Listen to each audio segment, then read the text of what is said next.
Welcome to the Speak the Unspoken podcast.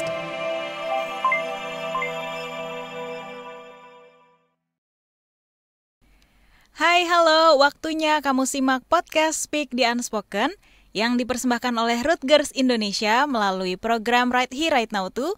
Dan pada episode kali ini kita akan mengobrolin tema mengapa bisa terjadi kekerasan seksual di pesantren. Bersama saya Deborah Tanya.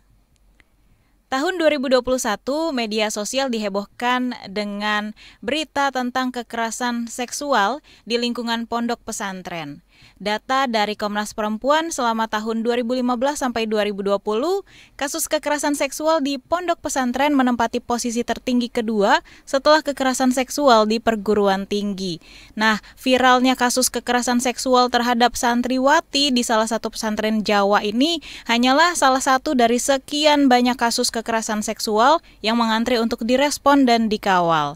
Seyogyanya, pesantren mengemban mandat untuk memastikan pendidikan yang inklusif dan berkualitas setara, juga mendukung kesempatan belajar seumur hidup bagi semua, serta mencapai kesetaraan gender dan memberdayakan semua perempuan dan anak perempuan yang merupakan tujuan keempat dan kelima dari SDGs.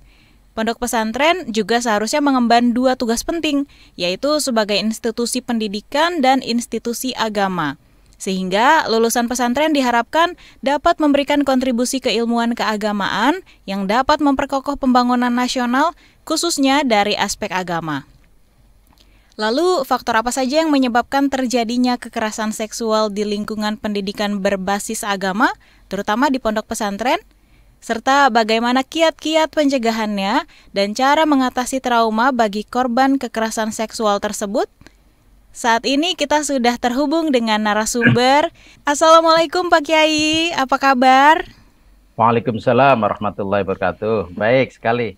Senang sekali kita sudah bersama dengan Kiai Marzuki Wahid selaku anggota Majelis Musyawarah Kongres Ulama Perempuan Indonesia atau KUPI. Nah, beliau ini biasa disapa Pak Kiai Jeki, betul ya? Ya, biasa teman-teman manggil saya Jeki. Iya. Nah, kita mau ngobrolin tentang tema kita kekerasan seksual di lingkungan pendidikan pesantren khususnya ya, Pak Jeki. Ya. Ini aku panggilnya Pak Kiai Jeki lebih seru ya, anak muda gaul gitu. Kan masih muda juga. Iya, betul sekali. Ambiennya sampai sini loh, semangat mudanya. Luar biasa. Pak Kiai, kalau kita berbicara tentang kekerasan seksual nih, sebenarnya yang jadi penyebab utama terjadi kekerasan seksual khususnya di pesantren nih seperti apa, Pak Kiai? Oke, pertama gini ya, ini saya ingin klarifikasi juga bahwa kekerasan seksual tidak hanya terjadi di lembaga pendidikan pesantren ya, dan bahkan di semua lembaga pendidikan, dan bukan sekedar di lembaga pendidikan, tapi di semua ruang-ruang publik dan ruang domestik ya, itu terjadi. Jadi artinya tak terkecuali sebetulnya pesantren menjadi bagian dari, artinya bukan satu-satunya. Kenapa saya perlu menegaskan ini? Supaya tidak terkesan bahwa kekerasan seksual hanya terjadi di pesantren, tapi di semua lembaga publik dan juga lembaga pendidikan juga ada, di perguruan tinggi, di sekolah, di madrasah, dan di semuanya ya, termasuk juga di ruang-ruang publik yang lain. Lah, kaitan dengan pesantren, karena ini fokus kita pembicaraan kekerasan seksual di pesantren. Pertama, menurut saya yang pasti penyebabnya bukan ajarannya, yang pasti. Ajaran pesantren tidak pernah mengajarkan soal kekerasan seksual, itu udah pasti. Tapi menurut saya penyebab utamanya di sini karena ketiadaan sistem ya, sistem pencegahan dan penanganan kekerasan seksual di pesantren.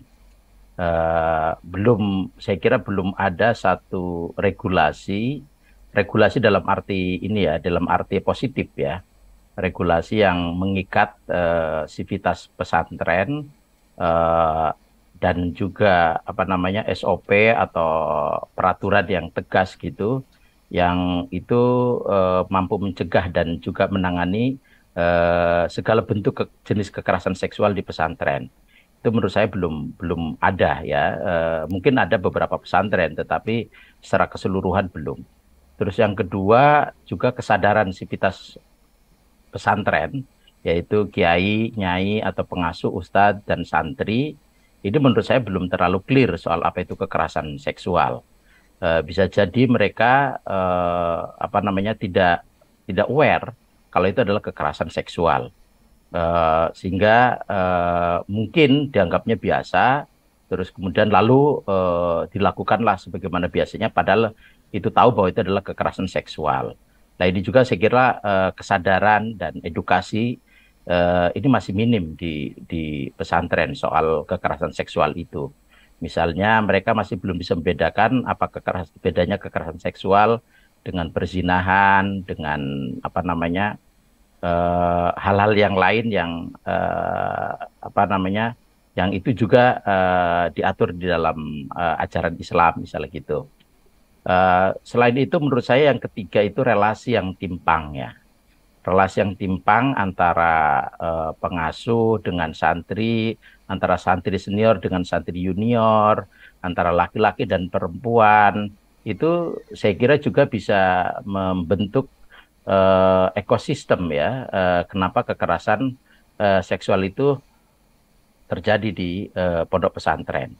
Nah, tiga hal itu menurut saya yang kemudian itu terjadi. Kalau soal ajaran menurut saya tidak ya. Islam secara tegas dan pesantren juga secara tegas mengharamkan segala bentuk kekerasan seksual. Kalau perzinahan aja diharamkan, apalagi kekerasan seksual gitu. Nah, tapi mungkin Sivitas Akademika Pesantren tidak begitu aware jenis-jenis kekerasan seksual yang dimaksud ini gitu. Nah, berarti yang perlu ditekankan adalah bukan karena faktor ajarannya kekerasan seksual di lingkungan pesantren itu bisa terjadi, tapi mungkin ada faktor orang-orangnya tersendiri gitu ya, Pak Kiai ya? Ya, betul sekali. Nah, itu baik. Jadi kekerasan seksual definisinya seperti apa nih kalau versi Pak Kiai Jeki? Bisa dijelaskan secara sederhana supaya kita semua bisa lebih aware, terutama juga untuk masyarakat yang mempunyai anak-anak di pesantren.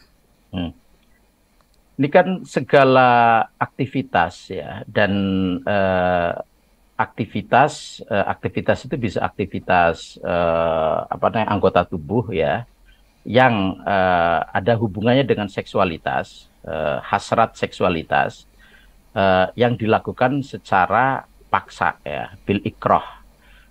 Ada pemaksaan di situ, artinya tidak ada konsen dengan korban ya.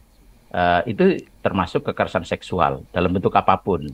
Misalnya mulai dari mengganggu ya, sweet misalnya gitu. Catcalling istilah sekarang ya. Catcalling betul ya.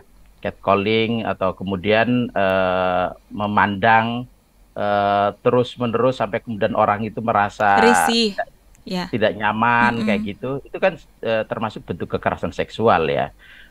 Sampai kemudian melakukan upaya-upaya, misalnya pegangan tangan kayak gitu ya, terus rabaan dan seterusnya, itu sampai ke hubungan naudzubillah min dzalik ya, hubungan seksual ya, intercourse.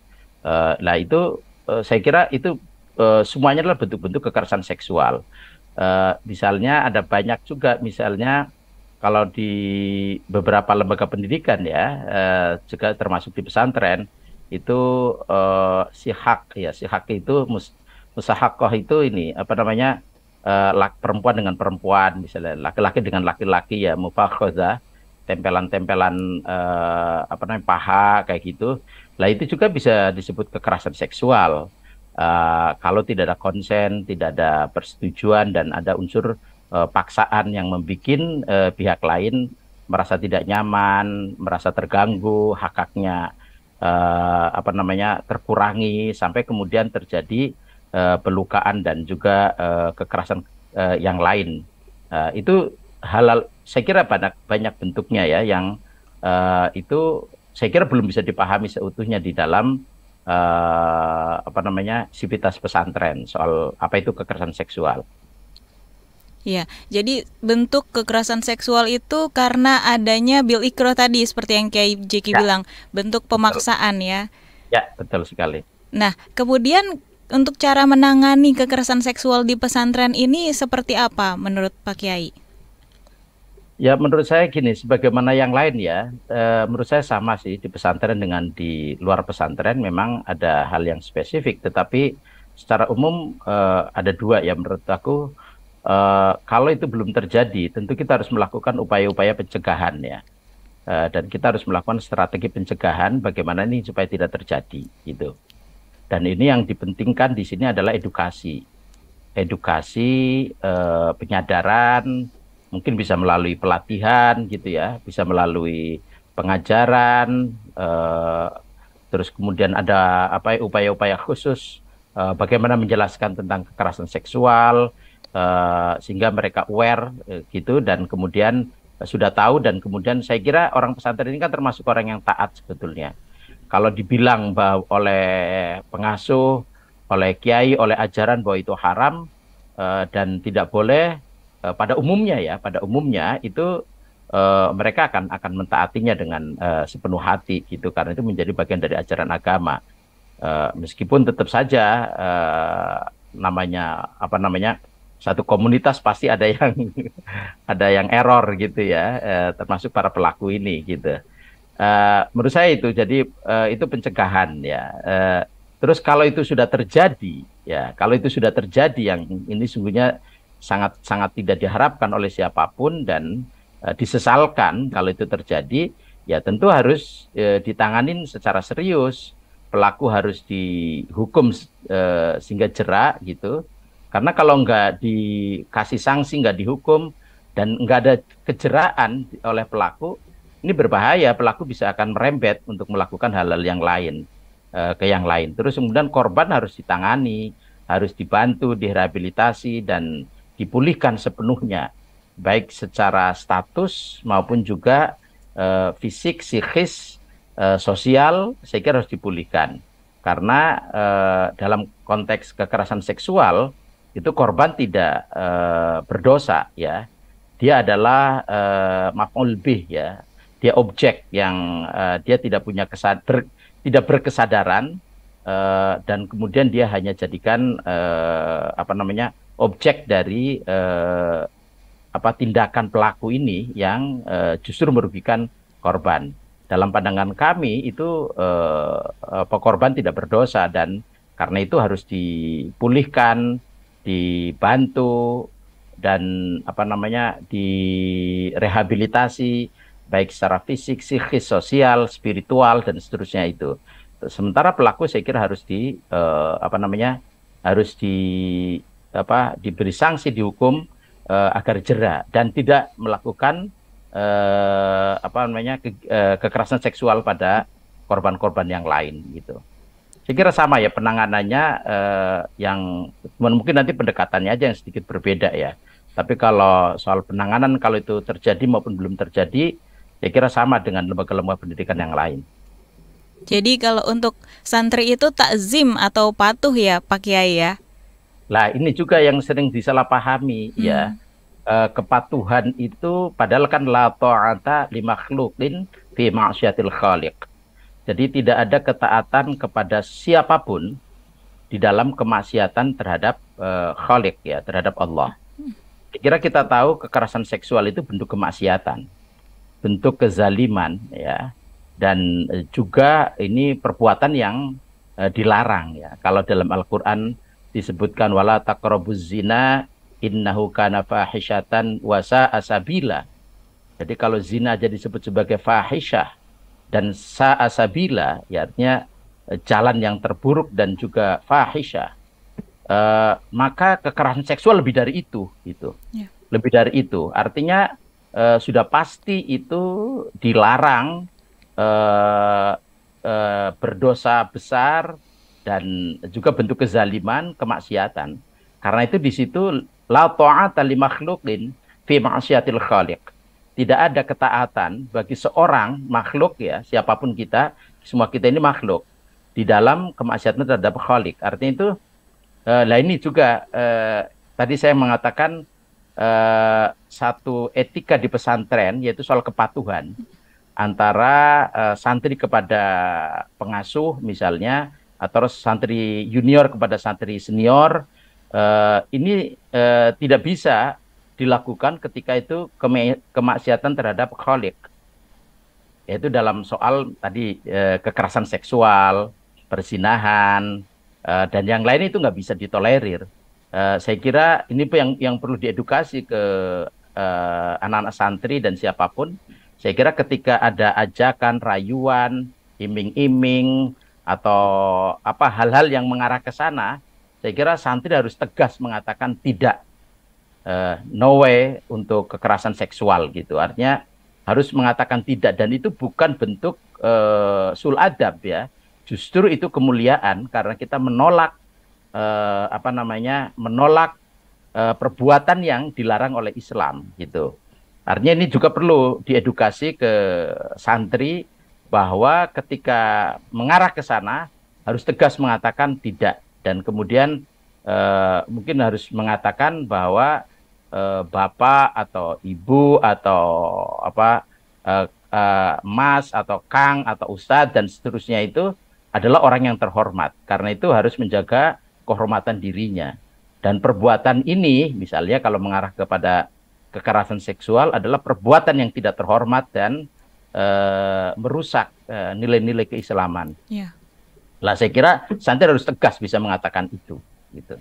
Betul, jadi harus berani untuk katakan tidak pada tindakan kekerasan seksual, dan kekerasan seksual juga jelas dilarang menurut Islam dan juga menurut kepercayaan lainnya ya Pak Kiai ya? Ya, betul sekali. Nah, lalu kemudian untuk di pesantren sendiri seperti apa sih program atau inisiatif yang sudah dilakukan guna mencegah kekerasan seksual ini? Ya, gini, jadi dengan maraknya atau bukan maraknya ya, tadi terungkapnya ini saya kira sebetulnya mungkin kasus-kasus ini sudah sama dengan lembaga yang lain ya, artinya bukan semata-mata di pesantren, di lembaga pendidikan yang lain, di lembaga-lembaga yang lain juga sebetulnya kasus ini sudah lama terjadi ya, karena sejarah seksualitas itu kan melekat juga dengan sejarah kemanusiaan ya, artinya itu di mana ada orang berelasi ya, disitulah sebetulnya ada hasrat seksualitas gitu.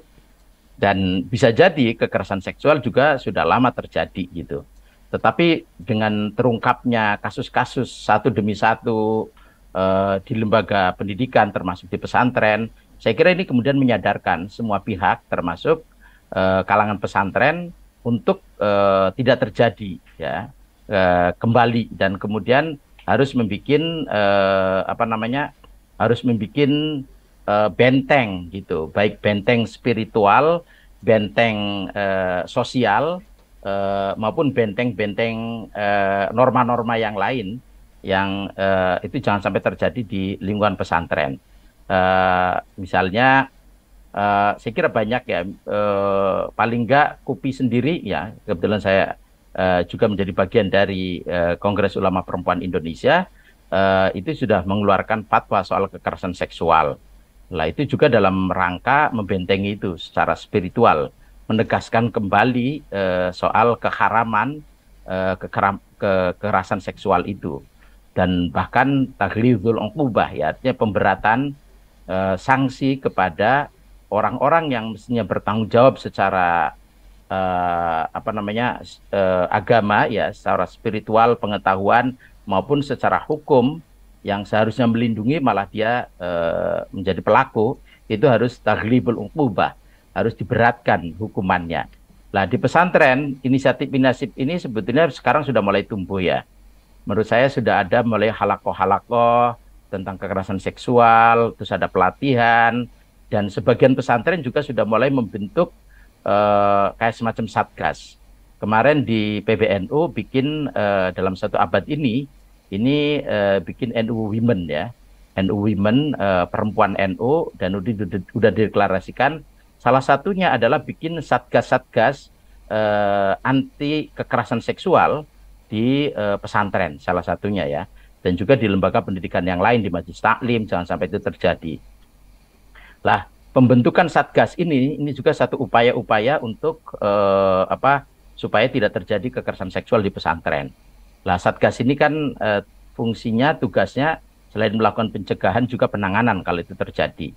Dan di beberapa pesantren saya lihat juga sudah mulai membuat semacam regulasi ya di dalam pesantren, kayak apa namanya SOP gitu, peraturan tidak boleh melakukan kekerasan seksual. Misalnya paling enggak di pesantren di mana saya ikut terlibat di situ, di pesantren Kebon Jambu, kami bikin aturan tidak boleh ada kekerasan seksual. Juga di pesantren Fahmina kami juga membuat satu aturan sangat tegas soal itu. Anda boleh berelasi antar jenis maupun sesama jenis, tetapi tidak boleh melakukan kekerasan seksual. Artinya karena itu di kampus kami ini apa namanya laki-laki dan perempuan ada, silakan berelasi tapi tidak boleh melakukan kekerasan seksual dalam berbagai bentuknya. Dan itu kemudian dijelaskan beberapa bentuk-bentuk itu. Kalau itu terjadi maka kami tidak segan-segan akan menindak dan memberikan sanksi tegas sesuai dengan aturan yang berlaku. Gitu. Nah, berarti tadi inisiatif yang Pak Kiai Jeki sampaikan adalah membentuk satgas ya, yang akan memberikan sanksi berat kalau ada terjadi kekerasan seksual kepada si pelakunya ya, khususnya di pesantren ataupun di lingkungan pendidikan lainnya. Dan juga regulasi aturan atau standar operasi prosedural itu atau SOP bisa dilakukan di lingkungan pendidikan, pesantren seperti itu khususnya. Saya kira harus ya, kalau enggak nanti ya itu tadi, begitu terjadi kasus, sivitas pesantren bingung bagaimana cara menanganinya.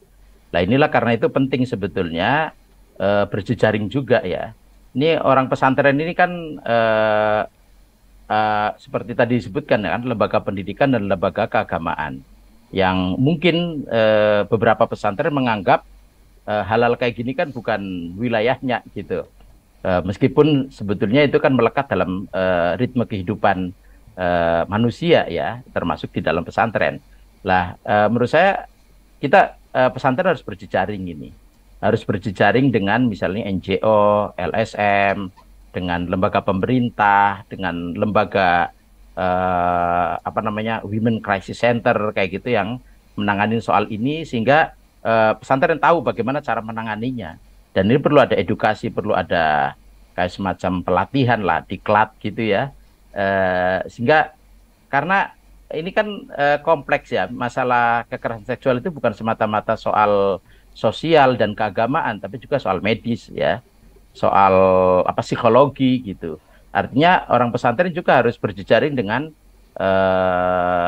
lembaga kesehatan, misalnya puskesmas paling mungkin terdekat ya, atau dengan rumah sakit, dengan lembaga psikologi kalau itu nanti korbannya terluka psikisnya, juga dengan lembaga-lembaga yang lain yang biasa menangani soal itu, termasuk mungkin juga soal LBH ya kalau itu terjadi hal-hal yang sangat serius di wilayah hukum gitu. Mungkin bisa diberikan gambaran atau contoh konkret kebijakan atau protokol khusus nih SOP yang diterapkan oleh pesantren untuk menangani kasus kekerasan seksual, Pak Kiai. Ya, misalnya gini, saya kira di sejak awal ya protokol ini harus masuk di dalam aturan ketika menjadi santri baru. Jadi di santri baru itu kan ada pernyataan gitu ya. Ada pernyataan untuk mematuhi segala aturan pondok pesantren. Lah, salah satunya saya kira perlu dimasukkan di situ melakukan kekerasan seksual dari segala bentuknya gitu. Lah, sehingga orang aware, santri baru akan aware apa itu kekerasan seksual, gitu kan. Lah, setelah mereka aware di situ tidak boleh melakukan kekerasan seksual, pesantren harus menyediakan bentuk pelatihan atau edukasi tentang kekerasan seksual itu untuk santri-santri baru.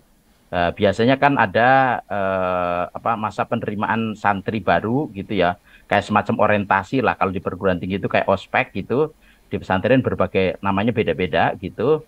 Nah itu diantaranya saya kira perlu diselipkan juga, termasuk di perguruan tinggi, materi tentang kekerasan seksual.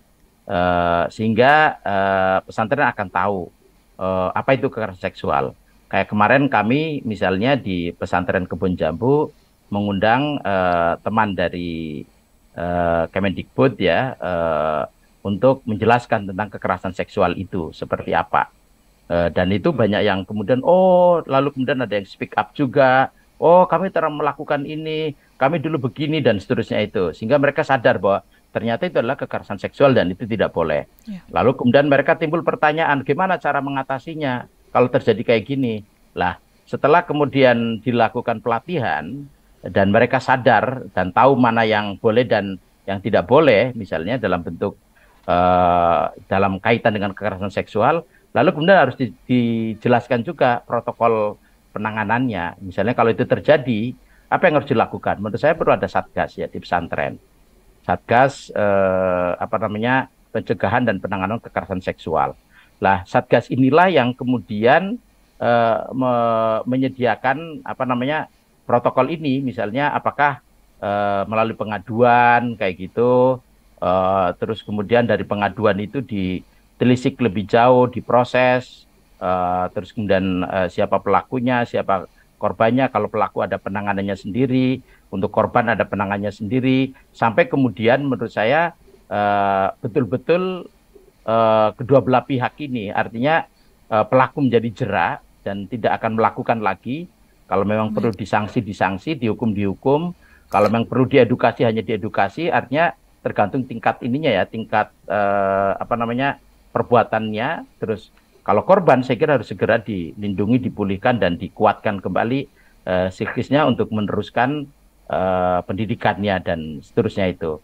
Lah, lalu kemudian itu dijadikan momentum untuk penyadaran ke publik sehingga tidak boleh terjadi lagi gitu.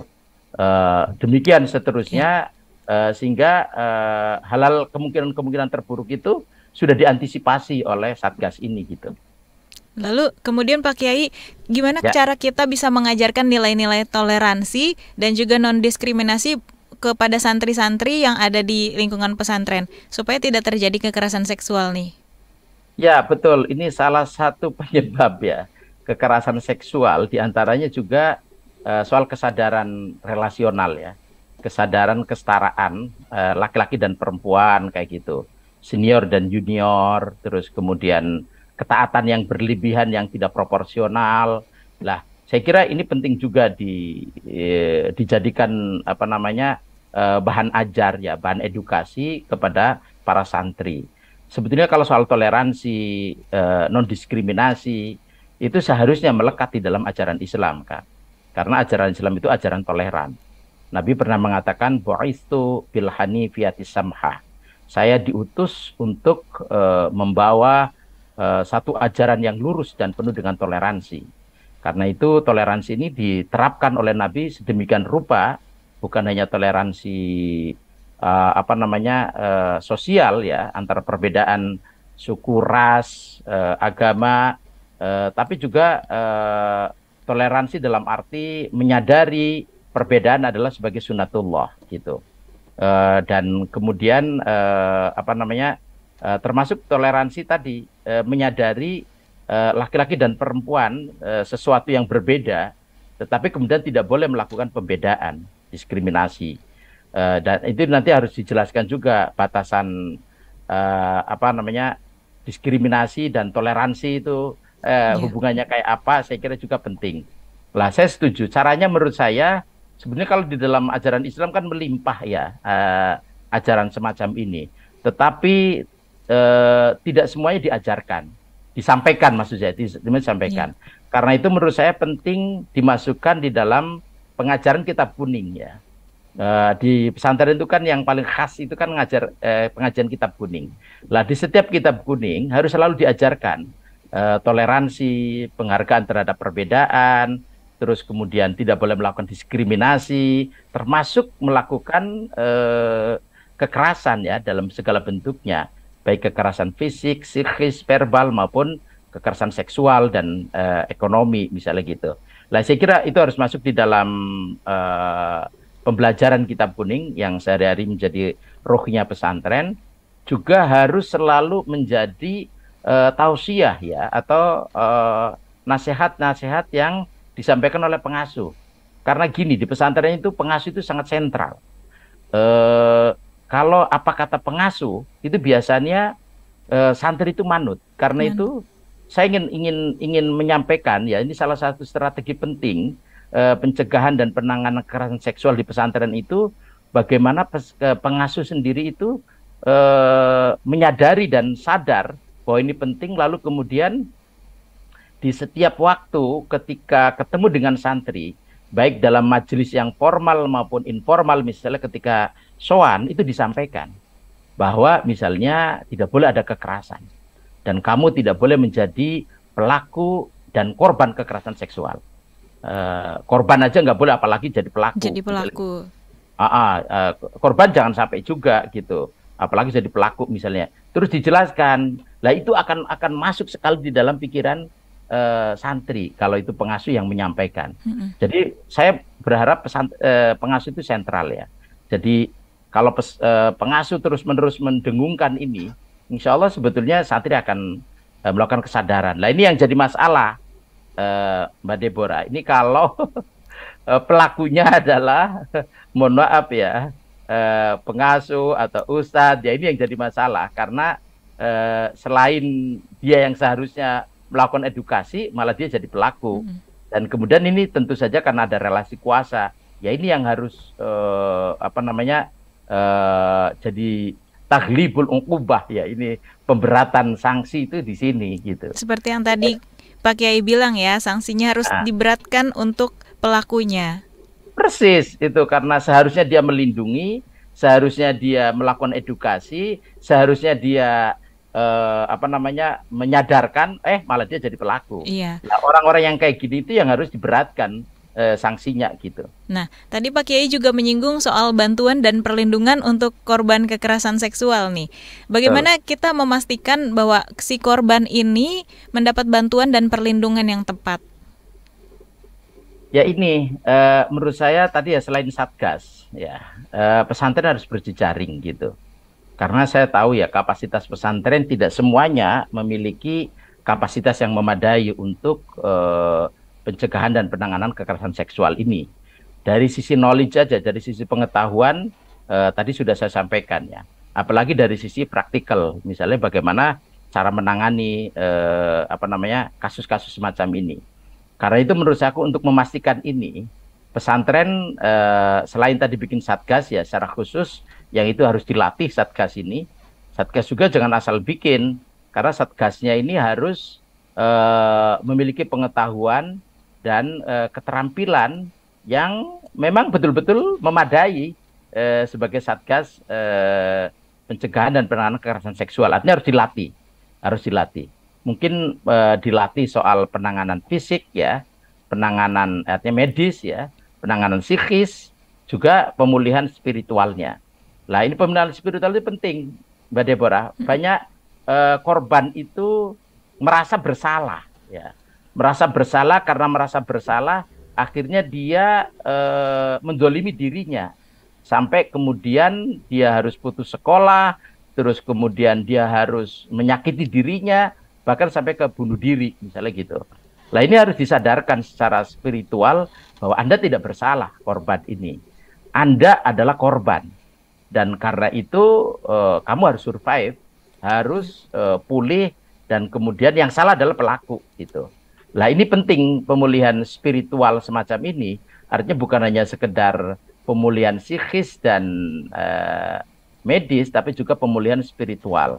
Nah ini perlu ada pendampingan semacam ini. Lah Satgas ini perlu dilatih sedemikian rupa, dan menurut saya perlu jejaring ya, berjejaring dengan NGO atau LSM atau Women Crisis Center tadi saya sebutkan di sekitar pesantren kalau memang ada.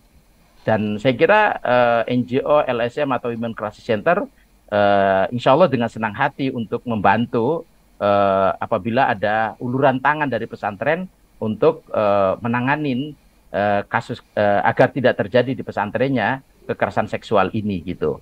Lah ini saya kira ini, dan kemudian ini harus jadi protap ya, harus jadi SOP, termasuk ketika kemudian itu terjadi apa yang harus dilakukan gitu.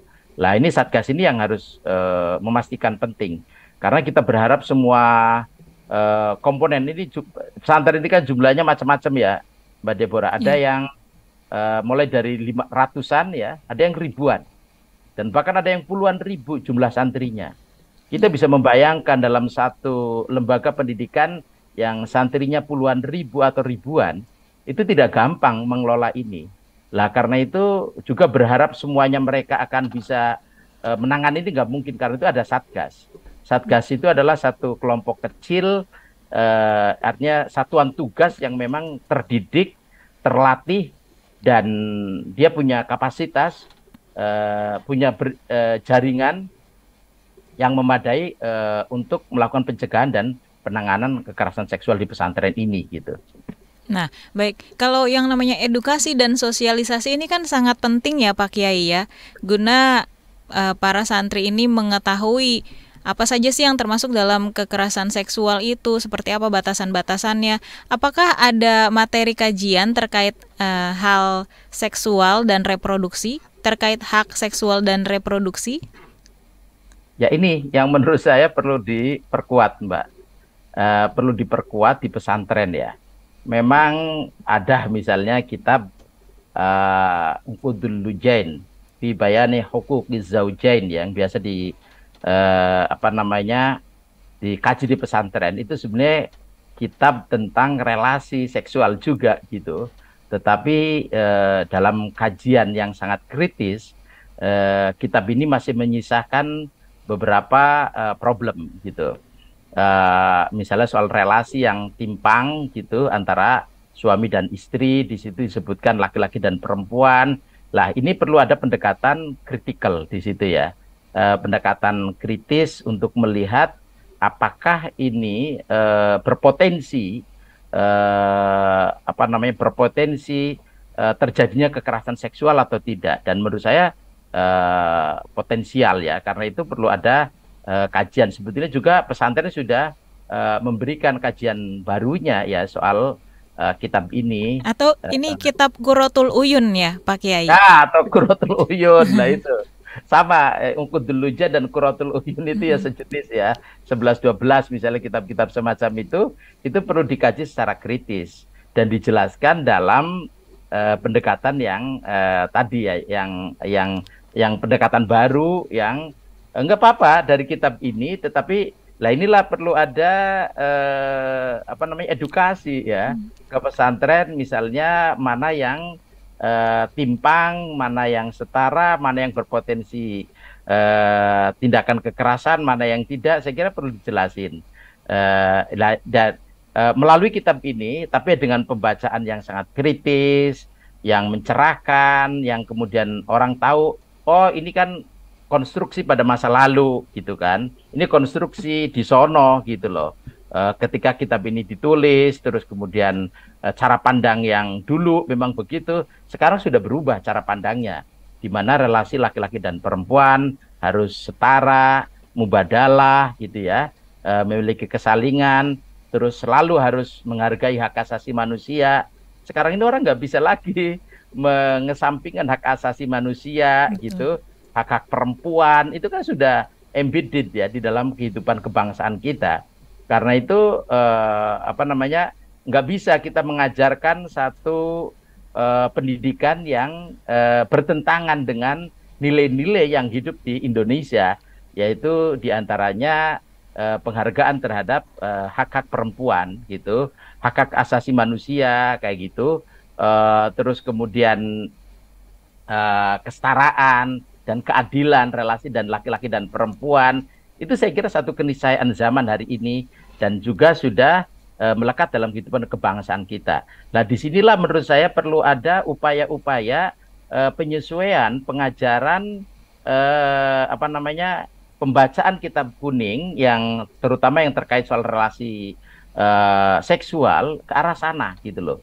Sehingga kita tidak memperkuat relasi yang timpang ini, tapi justru mengurai dan menuju ke relasi yang setara, yang adil, sebagaimana juga diajarkan oleh Islam gitu loh, untuk menciptakan relasi yang adil antara laki-laki dan perempuan, antara suami dan istri, orang tua dan anak, mungkin sampai ke pengasuh dan santri, santri senior dan santri junior, semuanya harus berada dalam kesetaraan dan keadilan. Nah, Lah, itu menurut saya selain masuk ke kitab kuning, juga perlu ini tadi ke pengasuh dan juga ada pendidikan khusus ya, pelatihan khusus untuk mengajarkan tadi soal toleransi, non diskriminasi, anti kekerasan. Itu saya kira perlu ada treatment baik. khusus dan ada pendidikan khusus.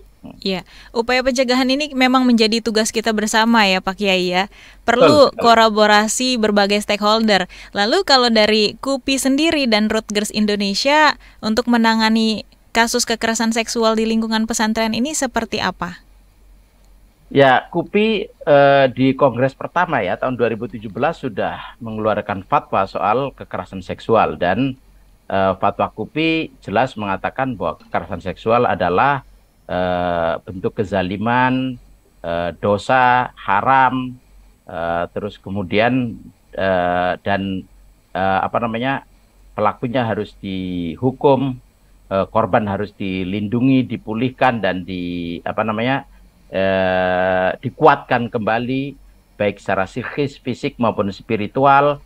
Lalu kemudian tadi ada penekanan ya pihak-pihak yang berkewajiban untuk melindungi dan menangani tapi kemudian jadi pelaku, maka itu harus ada taghlibul uqubah, pemberatan hukuman kepada mereka. Karena itu kan banyak juga terjadi di di Lampung, di berbagai tempat ya soal semacam itu.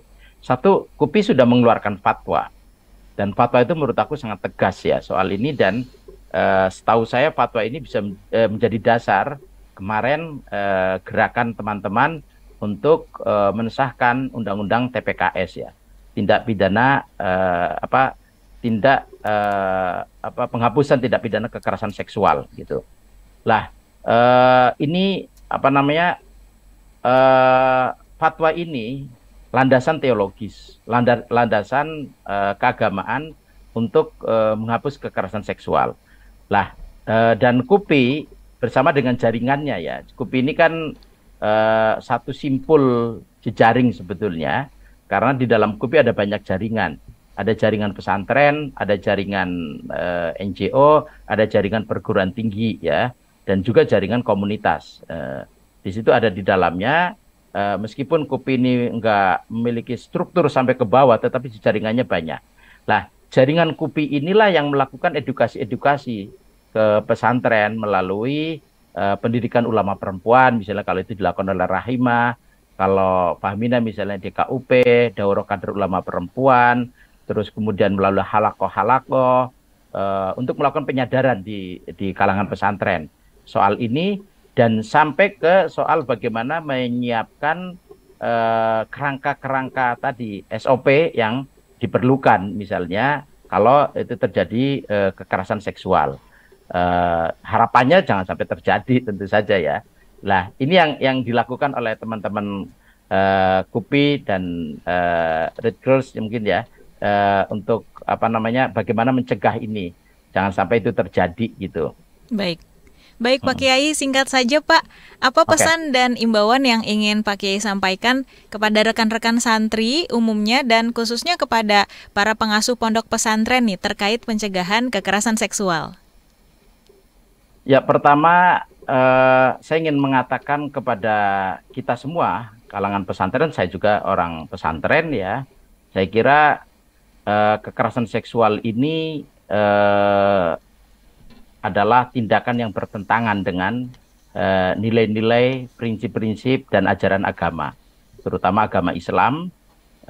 Karena itu jelas tidak boleh terjadi di pondok pesantren ya, tidak boleh terjadi. Kalau itu terjadi, itu sama aja dengan mencoreng nama Islam dan nama pondok pesantren yang selama ini menjunjung tinggi nilai-nilai kemanusiaan, nilai-nilai keadilan, nilai-nilai kesetaraan, toleransi, dan bahkan kedamaian bagi semuanya. Karena kalau itu terjadi kekerasan seksual, berarti nilai-nilai keadilan, kesetaraan, kedamaian, kemanusiaan, itu semuanya tercoreng gitu. Lah, oleh karena itu, menurut saya menyerukan kita semua harus aware, mulai sadar bahwa kita harus mulai punya perangkat regulasi yang memadai dan juga menyadarkan secara kultur dan juga perangkat-perangkat pelaksananya Satgas agar kekerasan seksual ini tidak terjadi di lingkungan pendidikan kita, terutama pendidikan pesantren. Dan ini mau tidak mau kita harus menurunkan ajaran kita yang luhur ini dalam bentuk standar operasional yang bisa dipahami oleh semua kalangan, sehingga kesadaran ini bukan hanya pada kesadaran otak, tetapi juga menjadi kesadaran perilaku dan sikap kita sehari-hari untuk tidak melakukan kekerasan seksual dalam segala bentuknya, kira-kira gitu. Baik, terima kasih sekali Pak Kiai Marzuki Wahid, atau yang biasa kita kenal dengan Pak Kiai Jeki ya. Untuk hari ini sudah meluangkan waktu berbincang dalam podcast Speak the Unspoken yang dipersembahkan oleh Rutgers Indonesia. Dan terima kasih untuk Anda yang sudah mendengarkan program Right Here Right Now to ini. Dan untuk ide, masukan, silahkan kirimkan email ke podcast@kbrprime.id dan tulis bagian subjek podcast Speak the Unspoken. Juga Anda bisa mengikuti podcast yang cocok untuk Curious Minds kamu di www.kbrprime.id atau bisa juga di platform mendengarkan podcast lainnya. Dan sampai jumpa di episode selanjutnya. Saya Deborah Tanya pamit. Salam. Salam. Thanks for listening to the Speak the Unspoken podcast.